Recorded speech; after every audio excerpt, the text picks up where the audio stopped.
റോഡരികിൽ വീണുകിടന്ന മാങ്ങയെടുത്ത് റോഡ് മുറിച്ചു കടക്കുന്നതിനിടെ വെള്ളിമൂങ്ങ ഇടിച്ചു. എടപ്പാൾ സ്വദേശിയായ ബസ് കണ്ടക്ടർക്ക് ദാരുണാന്ത്യം. തുയ്യത്ത് താമസിക്കുന്ന ഷിജുവാണ് മരിച്ചത്.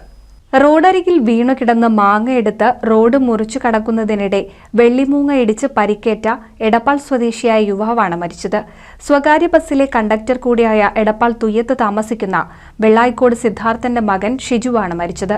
ബുധനാഴ്ച കാലത്ത് 10:30 പൊന്നാനി ബിയ്യത്ത് വെച്ചാണ് അപകടം.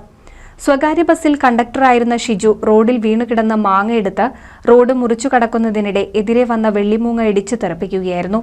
ഗുരുതരമായി പരിക്കേറ്റ ഷിജുവിനെ എടപ്പാളിലെ സ്വകാര്യ ആശുപത്രിയിലും പിന്നീട് തൃശൂരിലെ സ്വകാര്യ ആശുപത്രിയിലും പ്രവേശിച്ചെങ്കിലും ബുധനാഴ്ച രാത്രിയോടെ മരണം സംഭവിക്കുകയായിരുന്നു.